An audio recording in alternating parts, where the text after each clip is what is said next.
इस वीडियो में हम जानेंगे प्रियम्बल के बारे में। प्रियम्बल से related questions direct SSC, UPSC, state PCS में पूछे जाते हैं। और अगर देखा जाए तो प्रियम्बल में कुछ ऐसे टर्म्स हैं जिनके बारे में एस्पिरेंट्स को काफ़ी प्रॉब्लम्स आती है। तो आज कोशिश करूँगा कि हर एक टर्म को मैं अच्छे से एक्सप्लेन करूँ ताकि आपके लिए काफ़ी हेल्पफुल रहे। तो प्रियम्बल भी हमारे कॉन्स्टिट्यूशन का हिस्सा है। जैसे शेड्यूल, पार्ट्स, आर्टिकल्स होते हैं, उस तरीके से प्रियम्बल भी हमारे कॉन्स्टिट्यूशन का हिस्सा है। और प्रियम्बल में कुछ टिपिकल वर्ड्स हैं, उनके बारे में आज मैं डिस्कस करूँगा। मैंने प्रियम्बल पहले से लिख रखा है तो मैं आपको दिखाना चाहूँगा। तो ये हमारा प्रियम्बल है। तो प्रियम्बल में सबसे पहली लाइन लिखी हुई है we the people of India. We the people of India बताता है सोर्स, कि हमारा जो संविधान है, इस संविधान का स्रोत क्या है, इस संविधान का सोर्स क्या है, इसको पावर कहाँ से डिराइव होती है। तो इसको पावर मिलती है वी, हमसे, सिटीजन ऑफ इंडिया से।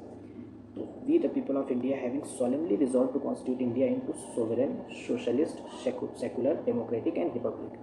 हम इंडिया को कैसा कॉन्स्टिट्यूट करेंगे, हम इंडिया को कॉन्स्टिट्यूट करेंगे, सोवरेन बनाएंगे, इंडिया को सोशलिस्ट बनाएंगे, सेकुलर बनाएंगे, डेमोक्रेटिक बनाएंगे, रिपब्लिक बनाएंगे। इन सारे टर्म्स का मतलब मैं भी आगे आपको समझाऊंगा। And to secure all its citizen, सारे सिटीजन्स को क्या मिलेगा, सारे सिटीजन्स को इस कॉन्स्टिट्यूशन से जस्टिस मिलेगा। कैसी जस्टिस?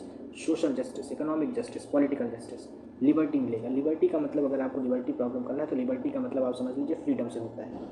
रेस्ट्रिक्टेड फ्रीडम कहते हैं लिबर्टी को, लेकिन अभी समझ लीजिए कि छूट, एक तरीके से आपको स्वतंत्रता दी जाएगी।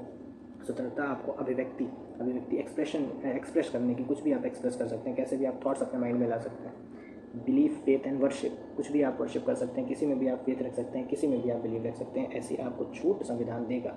लेकिन वही लिबर्टी मतलब रेस्ट्रिक्टेड फ्रीडम, उस पर आपको कुछ रेस्ट्रिक्शंस मिलेंगे। वो आगे फर्दर क्लासेस में हम जानेंगे कि वो रेस्ट्रिक्शंस क्या होते हैं। हमको इक्वालिटी मिलेगी, हर एक सिटीज़न को इक्वालिटी मिलेगी ताकि वो अपना स्टेटस समाज में इम्प्रूव कर सके। अपॉर्चुनिटी, उसको अपॉर्चुनिटीज़ दी जाएंगी ताकि जो सोशली बैकवर्ड लोग हैं उनको बराबर लाया जाए। And to promote among them all, सबको बराबर पीस में लाने के लिए, सोसाइटी में लाने के लिए हम सबको इक्वालिटी प्रोवाइड कराएंगे। फ्रेटर्निटी का एक्चुअल मतलब होता है भाईचारा। तो भाईचारा प्रमोट करेंगे। भाईचारा प्रमोट करने से हमारे देश में यूनिटी, इंटीग्रिटी मेंटेन रहेगी और हमारे देश में अखंडता हमेशा मेंटेन रहेगी।